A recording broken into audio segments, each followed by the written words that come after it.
লোভে ধরেছে যার মন, ভিখারি হয়েছে তার সারা জীবন। Welcome to motivation centre. আমি শুভাশিস মজুমদার। আজকের আলোচনার বিষয়বস্তু, ষড়রিপু লোভ কি করে নিয়ন্ত্রণ করবেন। ভিডিওটি সম্পূর্ণ দেখার অনুরোধ রইল। আশা রাখছি ইনফরমেশন কিছু অবশ্যই পাবেন। তো চলুন বিলম্ব না করে শুরু করা যাক। লোভ কি? লোভ হচ্ছে লালসা। একটা জিনিস আমার নয়, অর্থাৎ একটা অন্যের জিনিস কোথাও পড়ে আছে, সেটা মহামূল্যবান হতে পারে, সেটা হতে পারে সামান্য, কিন্তু সেই অন্যের জিনিসটাকে তার যথাযথ মালিককে ফিরিয়ে না দিয়ে সেই জিনিসটাকে যদি আমি আত্মস্থ করি, সেটা হচ্ছে আমার লোভ। একটা অন্যের জিনিস আমি যদি পেয়ে যাই, সেটা যদি আমি নিয়ে নেই, এতে ক্ষতি কি? সৃষ্টিকর্তা আমাদের নৈতিকতা পরীক্ষার জন্য নানা রকম পদক্ষেপ নিয়ে থাকে। আসলে আমাদের মধ্যে রিপু আমাদের গ্রাস করে রেখেছে কিনা, এই লোভ রিপু, এটা পরীক্ষা করার জন্যই সৃষ্টিকর্তা আমাদের সামনে কিছু মূল্যবান জিনিস রেখে দিতে পারে। অনেকেই আছে এর ফাঁদে পড়ে যায়, কিন্তু যারা পৃথিবীতে মহামানব, যারা ষড়রিপু এটাকে বশ করতে পেরেছে, তারা কিন্তু এই ফাঁদে পড়েনি।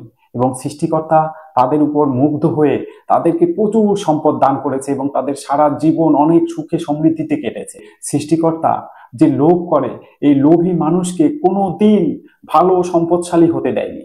কোনো না কোনোভাবে সে যত সম্পদ লোভের বশবর্তী হয়ে অর্জন করেছে বা কোনো জায়গা থেকে নিয়ে এসেছে, তাকে কোনো না কোনো ভাবে হয় রোগ শোক ব্যাধি এটা সেটা করিয়ে তার সব অর্থ সম্পদ কিন্তু চলে গেছে এবং সে একটা ভিখারির মতো জীবন কাটিয়েছে। খুব খারাপ কন্ডিশনে যারা আছে, লাইফ স্টাডি করলে একটা জিনিস দেখা যায়, যেটা সবার মধ্যে প্রচন্ড লোভ, একটা লালসা এটা কাজ করতো। লোভটাকে কোনোভাবেই সংবরণ করতে পারেনি এরা, এবং এরা লোভের বশবর্তী হয়ে বিভিন্ন জায়গা থেকে বিভিন্ন রকমের সম্পদ এটাকে চুরি করে হোক, এভাবে হোক সেভাবে হোক, অন্যায়ভাবে নিয়ে এসছে।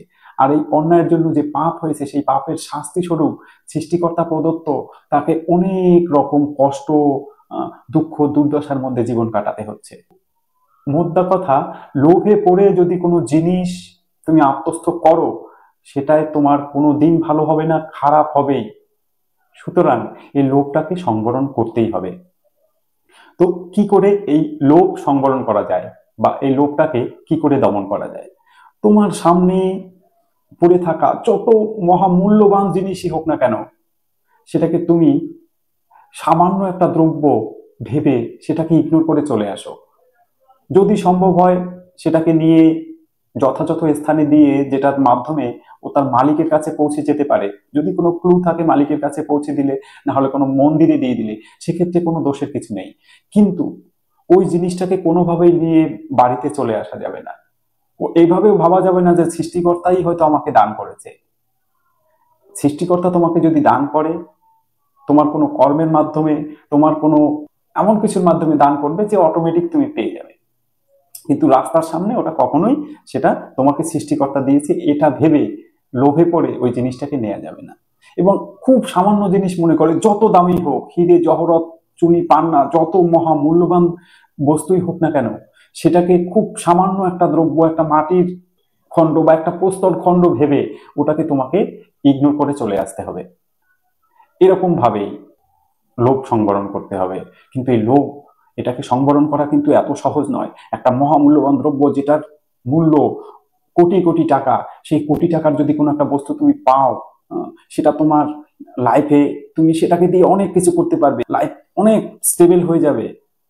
এরকম একটা কন্ডিশনে থেকে লোভ সংবরণ করা কিন্তু ভীষণ কঠিন। কিন্তু জীবনের শুরু থেকে প্রত্যেকটা বাবা মায়ের উচিত তার সন্তানকে অন্যের জিনিসের প্রতি কোনো রকম লোভ না হোক এরকম শিক্ষা প্রদান করা, এবং তাকে ভালো করে বোঝানো যে এই জিনিসের উপর লোভ করে এটাই কোনো লাভ নেই। তুমি নিজের উপার্জনে যা ইনকাম করবে, বা তুমি নিজের, আমাদের যা আছে তাই দিয়ে আমাদের জীবন চালাতে হবে, কিন্তু কোনো রকম লোভের বশবর্তী হয়ে এরকম কোনো কিছু করা যাবে না। তাহলে জীবনে অনেক দুঃখ দুর্দশার সম্মুখীন হতে হবে, এবং এটা জীবনের জন্য ভয়াবহ একটা ঝুঁকি। এরকম ভাবে যদি বাচ্চাদের বোঝানো হয়, তাহলে বাচ্চারা অবশ্যই বুঝতে পারবে যে লোভ কেন করবে না তারা। এবং তারা যখন ধীরে ধীরে বড় হবে, তারা বিভিন্ন রকম পাঠ্যপুস্তক অধ্যয়ন করবে, তারা কম বেশি জানতে পারবে ধীরে ধীরে। কিন্তু জীবনের শুরুতেই কিশোর বেলায় বা শৈশবে এটা তো এত জ্ঞান তখন সব বাচ্চাদের বা কিশোরদের থাকে না। তাই তখন উচিত তাদের গার্ডিয়ানদের খুব সুন্দর করে গাইড করা। তো এছাড়াও বিভিন্ন রকমের লোভ কাজ করে। লোভে পড়ে মানুষ অনেক খারাপ খারাপ কাজ করে থাকে। কেউ কাউকে লোভ দেখিয়ে যে তোকে আমি এত টাকা দেব, ঠিক আছে, তুই এরকম একটা কাজ করে ফেল, কিছু অন্যায় অপকর্ম যেটা সমাজে আমরা কম বেশি দেখতে পাই, আমাদের দৃষ্টিগোচর হয়। কোন রকম লোভের বশবর্তী হয়ে কোন রকম অপকর্ম, অন্যায়, অবিচার এরকম কিচ্ছু করা যাবে না। জীবনে সৎ পথে ন্যায়ভাবে যা হবে সেইভাবে জীবন কাটাতে হবে। যদি এরকম ভাবে নিজেকে অনেস্ট তৈরি করা যায়, লোভ থেকে নিজেকে যদি নিয়ন্ত্রণ করা যায়, তাহলে জীবনে এমন একটা সুদিন আসবে, এত ভালো দিন আসবে, যে সম্পদের লোভ করতে তার চেয়ে অনেক বেশি সম্পদ তোমার কাছে চলে আসবে, সেটা তুমি কল্পনাও করতে পারবে না।